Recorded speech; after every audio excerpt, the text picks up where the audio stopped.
Hello, everybody. My name is Abhishek. I'm a PhD scholar at University of Hamburg, Germany. I'm also a faculty there, and I was also a faculty with West Bengal National University of Judicial Sciences, Kolkata.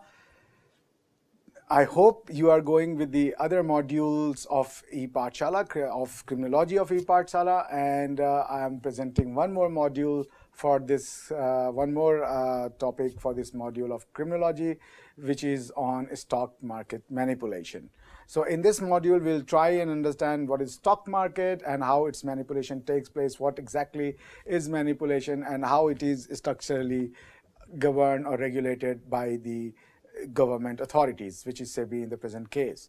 The four important things that we'll try and understand in this presentation is what is stock market, what is its manipulation, how it is affecting the stock market, what are its consequences, and who regulates and how they regulate the stock market manipulation. Now, the first thing, for most important thing that you need to understand is what is the stock market, right? Now, first understand market. What is market? For example, let's say you have to buy a TV. So where would you go? Of course, you will go to an electronic market. You have to buy vegetable. You'll go to vegetable market, right? I mean, if you have to buy a vegetable, you will not go to the electronic market or vice versa. Similarly, if you are the one who wants to access to public capital, where would you go? Answer is stock market. The instruments that we have in the stock markets may take various forms, such as equity shares, preferential shares, debentures, convertible debentures, scribes, etc. and etc. So this is essentially a stock market where investors and those who are vying for investment both go there and try to find each other to create an enterprise or to use this money in certain enterprises or all kind of enterprises which is permitted. Now, the first thing is the definition of stock market. Stock market is an interchangeable word with stock exchange. So we need to understand what is stock market.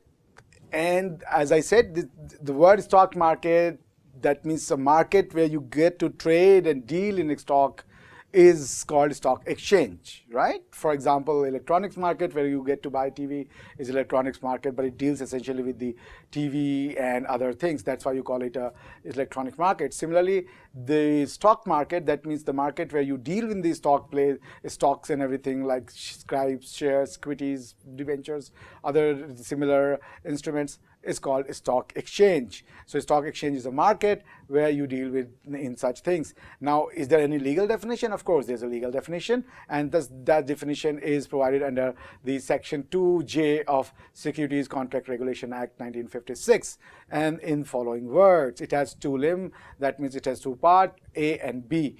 Part A says any body of individuals, whether incorporated or not, constituted before corporatization and demutualization under Section 4A and 4B, or a body incorporated under the Companies Act 1956, whether under a scheme of corporatization and demutualization or otherwise, for the purpose of assisting, regulating, or controlling the business of buying, selling, or dealing in securities. That means a body of individual, whether it is incorporated or demutualized or not, if it deals with the buying, selling, and other way dealing with the securities, is called, that place is called stock exchange. Now, the body concerned with the regulation of stock market is SEBI, right? And what is SEBI? SEBI is called Security Exchange Board of India. Security Exchange Board of India gets its authority from the Security Exchange Board of India Act 1992 and derives its mandates from the sections 11 of the Act.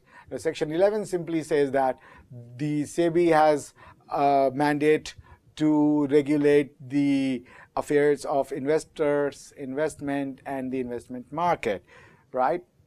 Now, the point is that the stock market manipulation is something for which we are concerned in this presentation. So those who are interested in the stock market manipulation, they need to understand the functioning of the stock market and how the manipulation is introduced in that functioning. First and foremost, the introduction of manipulation has to be artificial, because if there is a natural reaction of the market and there's a natural downfall in the market, it will not be termed as manipulation. So any artificial, that means anything which is free, not freely governed and regulated by the market, is affecting the functioning of the stock market. It will be called stock market manipulation. Now, there have been numerous studies across the globe pertaining to the concept of stock market manipulation. And why we need to understand or study stock market manipulation? It is very simple.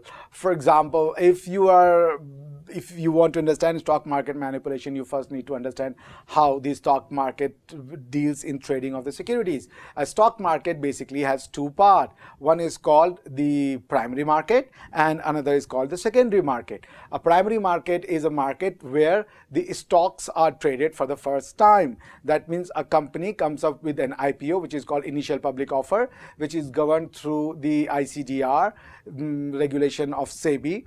And the companies that comes with the IPO, they offer their shares to the various subscribers, and once those offers are accepted by the companies, these subscribers becomes the shareholders, and this transactions takes place between the company offering the share and the individual investors, or it may be an institutional investor. But once this transaction is completed and the person who has become the shareholder, if he wishes to transfer the equity or the securities to someone else, then that person can sell it to any other individual. What you see, the distinction is that in the initial market, that means in the primary market, the transaction takes place between the company and the individual, whereas in the secondary market, the transaction takes place between two individuals, of which one individual is the shareholder and the other is another person is either interested or is willing to buy that security from that person. Because you must understand that the companies are normally prohibited from buying back their own shares. So therefore, in the secondary market, you normally find individuals trading in securities among themselves. Now, so this is the importance of the primary market and the secondary market, and this is where the trading takes place. Therefore, the manipulation essentially also takes place in this place. Now, the manipulation can also be in the primary market or in the secondary market. However, it is the secondary market where the chances of the manipulation is higher, because in the primary market, because of the strict regulation of the ICDR, where you have to appoint so many regulatory intermediaries before the shares are offered to the public, they provide a safeguard to the interest of the investors. For example, you have various investment bankers, merchant bankers, and other bodies who are appointed to simply other intermediaries who are appointed to ensure the various transactions before the IPO is completed, and these all expenses are borne by the company who is coming for IPO. Therefore, the chances of manipulation in the primary market is rather low.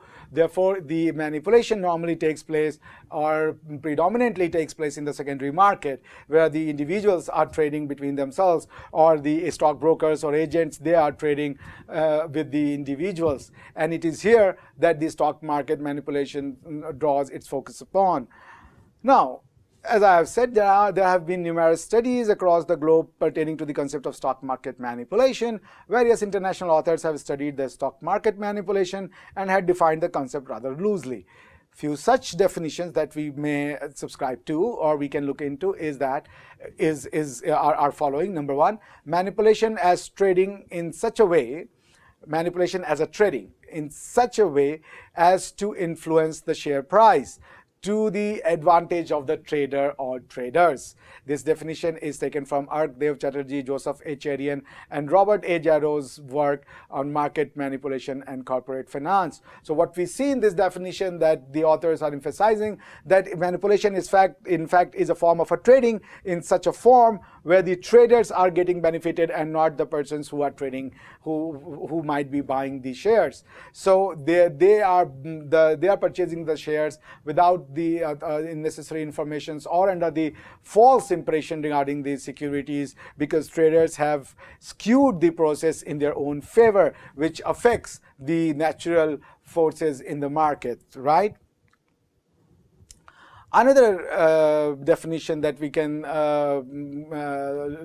look into is given by the Palmer's Company Law 25th edition, where it defines that market manipulation is normally regarded as the unwarranted interference in the operation of ordinary market forces of supply and demand, and thus undermines the integrity and efficiency of the market. So what the Palmer is trying to define in a simple words, that market, if let to function free without trying to induce any kind of wrong information or wrong notions about a market, it will not be called an interference. So when you introduce such interference in artificial way, which are not the result of the natural market reaction, this is basically market manipulation, right? And the important thing is that this market functioning must be related to supply and demand of the securities. So which companies' securities are in demand, which companies are not in demand, why they are in demand, when they are in demand, what are the reasons behind the demand, for example, whether the company is doing good or bad, how is its financial health, how is its market credibility, and other things taken into consideration. When you try to interfere into these things unnaturally, induce it through human intervention, this is called market manipulation as far as the Palmers are concerned. And this way what you do is that simply downgrade or undermine the integrity and efficiency of the market. That means then what the others are believing it to be the market are not the real market, rather an artificial illusion of the market which will burst sooner or later because it's not natural. And therefore your decision to buy or sell is also not natural, and it therefore becomes a manipulation. No, what we can deduce from these definitions is that stock market manipulation is when one tries to artificially affect the market and thereby affecting the free market behavior of it, right? And free market means as market goes, the trust of the investors, the confidence of the entrepreneurs, the demand and supply in the economy, the buying capacity, and all these are the natural forces which determines the outcome of the market. When any of such things are artificially induced or deduced or reduced, then the element of manipulation is injected in the functioning of the free market. Now, the study of the market methods of stock market manipulation have determined three kinds of manipulations, right? These are the three most recognized methodology of stock market manipulations, and they are following: action-based manipulation, information-based manipulation, and trade-based manipulation. An action-based manipulation, as the name itself is suggesting, is a manipulation where actions that changes the actual behavior or perceived value of assets. That means these are those actions that changes the actual or perceived value of the assets. So by action, by any act, you have made the other believe that the value of the asset of a company, be it goodwill, be it physical asset, be it tangible, intangible asset, any kind of asset, the actual value is not the one which is being projected or injected in the market, and people are believing that projection to be the true worth of the assets. When such kind of manipulation takes place, this is called action-based manipulation. Now, an information-based manipulation is a manipulation where it is induced by releasing false information or spreading false rumors. One might be confused that how the information-based manipulation is different from action-based manipulation. Now, in action-based manipulation, what you do, you might, for example, you may hold a particular commodity or other things which inflate the price, which is not the real value of the price, and therefore you are believing you are letting the people believe that the product is really in the shortage, whereas it is not. right? Whereas in information-based, you might not do something physically, rather you go around releasing misinformation or disinformation about the health of the company, about the product of the company, about the other matters that the company or enterprise of the securities of which are being traded through some false informations, right? So this is information-based manipulation, where the information is crucial and there is a propaganda war of misleading people. For example, there might be newspaper articles saying good things about the company or saying bad things about the company, which one reads into the newspaper and then directly subscribe to that opinion, right? So sometimes you've seen that the bogus companies has been launched, good articles have been written, great ratings have been given in the various newspaper articles, and that simply boosts the confidence of the person. This is where the information-based manipulation takes place. So if you can have a good press, you can also have a bad press. And there are other means of information as well. But that's, in a nutshell, that's what is information-based manipulation, distinguishing itself from the action-based manipulation, where you do not go for necessarily the information, but rather you act something. For example, you may buy a certain amount of share and then withheld it. And then after some time, you simply release it in the market, right? So that withholding of the securities was not the natural distribution of the securities among the market players. It was unnaturally withheld by someone to inflate the prices of the securities, letting others believe that the company is doing good and therefore its security is in demand, and they buying it at the premium price. Once they get ready to buy it at the premium price, all of a sudden these securities are dumped in the market, and then the investors who buy it gets cheated with the price of the securities, because once these hoarded securities are dumped in the market, their real price falls, of course, much below than what they have bought at, right? Now the third is the trade-based manipulation. Now, what's a trade-based manipulation? It takes place when a trader attempts to manipulate a stock simply by buying and then selling, without taking any public observable actions to alter the value of the firm or releasing false information to change the price. That means it is a mix of action-based manipulation and information-based manipulation, where you employ both the action-based manipulation as well as information-based manipulation in order to convert or translate that manipulation to trade them, right? And once these things are traded, they of course create artificiality in the market, and therefore the people or the investors gets cheated through these kind of manipulation. In India, the body concerned with the stock market regulation is of course SEBI, right? The SEBI has been given the mandate to regulate the stock market. Now, the concept of manipulation essentially is to assume market power through artificial means. Thus, regulator SEBI has focused on this artificiality and its instrumentality for the manipulation purposes, right? Now, for SEBI, artificiality in the market can be induced through the instrumentality of manipulation, fraudulent behavior, or unfair trade practices. That means SEBI does not necessarily define the market manipulation as a one transaction. Rather, it sees market manipulation as a transaction of three action-based behavior of the traders or any persons dealing in the securities, which is manipulation, fraudulent behavior, and unfair trade practices. These three combined together in SEBI relates to what we are trying to understand as stock market manipulation. So when you say for SEBI what is stock market manipulation, SEBI says that stock market manipulation is basically manipulation, fraudulent behavior, or the unfair trade practices, all of them or any of them, right? Now, Chapter 5A of the SEBI Act 1992 deals with the prohibition of manipulative and deceptive devices, insider trading, and substantial acquisition of securities control. Now, this was inserted by the SEBI Amendment Act 2002.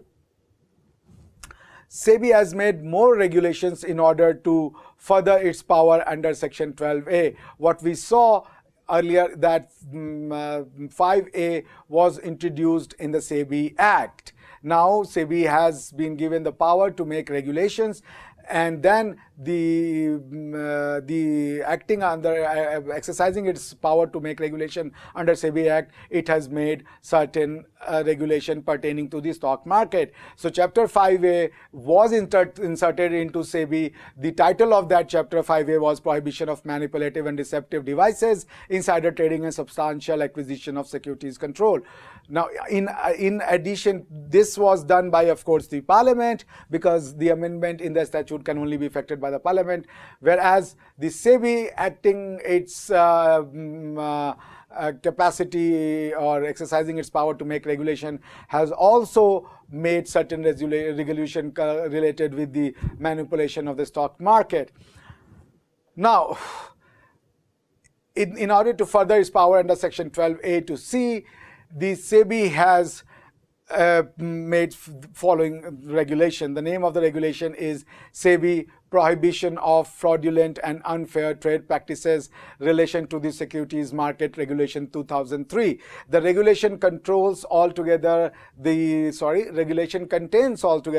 13 regulations dealing with the provisions such as prohibition of certain dealings in securities, which is Regulation 3, prohibition of manipulative, fraudulent and unfair trade practices, which is Regulation 4, investigation of such prohibitive practices is Regulation 5. Then, of course, Regulation 6 and 7 deals with the powers of the investigating authority. And then Regulation 8 deals with the cooperation by the persons being investigated. And then 9 deals with the submission of the investigation report to the board. Enforcement to the board is dealt under the Regulation number 10. And then the action that board can take against an intermediary is the subject matter of Regulation 12. Now, transactions identified as manipulative by SEBI in Annual Report 2014. Because, as you know, that the board constituted under the SEBI Act have the power to investigate and to make certain conclusion about certain activities once a dispute arises, whether a particular body has acted within the spirit of the SEBI Act or not. Now, the report in 2014 and 15 collated all the informations where they came up with the data of what kind of acts so far has been or transactions has been determined as manipulative of the stock market by SEBI, and the following has been considered as manipulative of the stock market. Number 1, a company and its directors made false and misleading report of financial results. This amounted to manipulation of the price of the scrip. So what we see that when a company and its directors try to induce or try to give false and misleading information or the misleading reporting of the financial results, that is a stock market manipulation of the prices of the scrip, because we need to understand that the definition aspect include the effect of the manipulation must be felt in the prices of the scrip or the scrip of the share. Now, another example that SEBI came up with is certain group of entities purchased shares in a scrip, transferred them to a group of entities in the off market and bought the same shares from the market, thereby creating artificial volumes. That means what they did, they bought something and then sold it to the people they knew and then again bought it from them. So it felt like that many people are buying the shares, whereas the real trading took place nowhere, because it was sold with the pre-promise of buying it back. So that was also decided to be a manipulative practice. Another example is that entities that had taken positions in call options increased the price of their scrip in the last few minutes of trading hours, thereby affecting the closing price of their scrip on the day. Thereafter, the call options were exercised after closing the market, which resulted in unlawful profit. This is also fairly self-explanatory. Certain entities entered into synchronized trades, reversal of trades, circular trades within the group, resulting in artificial volumes of price rise. So these are the examples that SEBI came up in its report, determining that these are basically what we call the manipulation of the stock market. For more detailed understanding of the same, you can go and read the e-text of the same presentation on the ePathshala module. Please don't hesitate to take help of to take our help if you have any problem or understanding with any module, this module or any other module. We'll be more than happy to help you. I wish you luck. Thank you very much.